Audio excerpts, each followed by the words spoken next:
This bill is anti-Semitic, it's Islamaphobic, and it's anti-Christian. And why is it that Albo is trying to tell Islam what it believes? So we're here for the misinformation bill. And one thing that Albo is really freaking out about is the fact that a lot of these southwestern Sydney suburbs and seats and western Melbourne seats are heavily Muslim. To the Muslims listening, ahlan wa sahlan, I have a message for you about your Quran and how the misinformation bill will actually see the Quran as a violation. Exactly. And by the way, before the Muslims freak out, I'm about to do Christianity and Judaism, so hang in there. A Muslim friend of mine who appeared on my podcast, the Ark podcast, Moe Sari, he sent me this verse. He said, Joel, I'm a little bit concerned about this bill, especially the part about where harm is defined as including harm to public confidence in the banking system or financial markets. You see, Joel, a lot of Muslim scholars make the point that we're not allowed to do interest. We're not allowed to. And here's the verse from the Quran, which I've got right here, by the way. So the verse comes from Surah Al-Barakah, Ayat 275. It's right here in front of me. Those who consume interest cannot stand on the day of resurrection, except as one stands who is being beaten by Satan into insanity.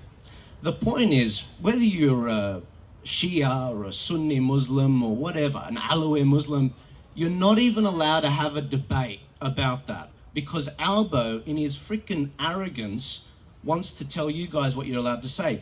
That violates the bill, because harm is defined as harming public confidence in the banking system or the financial markets. Christianity, how does Christianity violate it? Remember Israel Folau? This is the verse he said. And this is one that is vilifying a community. Corinthians 6, verse 9 to 10, meanwhile, says, do you not know that unrighteousness will not inherit the kingdom of God?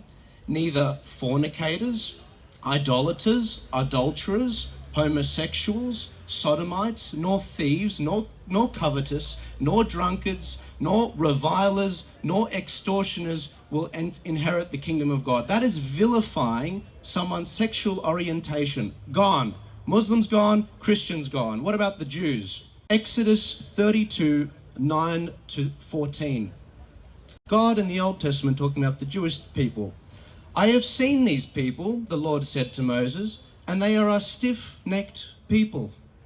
Now leave me alone so that my anger may burn against them and that I may destroy them. Then I will make you, Moses, into a great nation. That's another violation, vilifying an ethnic group. So this bill is anti-Semitic, it's Islamaphobic, and it's anti-Christian. So to all the Muslim groups in these areas that are fielding candidates against Labour seats that Albo is freaking out about, Muslim Votes Matters and the Muslim Vote, these are two groups. Why haven't you spoken up about this bill yet? It's Islamaphobic. You have an obligation to defend the people that you're saying you're trying to get elected. And by the way, I'm a Christian, I'm a Middle Eastern Christian. Why aren't you speaking up on this? And why is it that Albo is trying to tell Islam what it believes? Speak now or forever hold your peace. And to everyone that's come out here, if you haven't yet made a submission, if you haven't yet signed a petition, go online.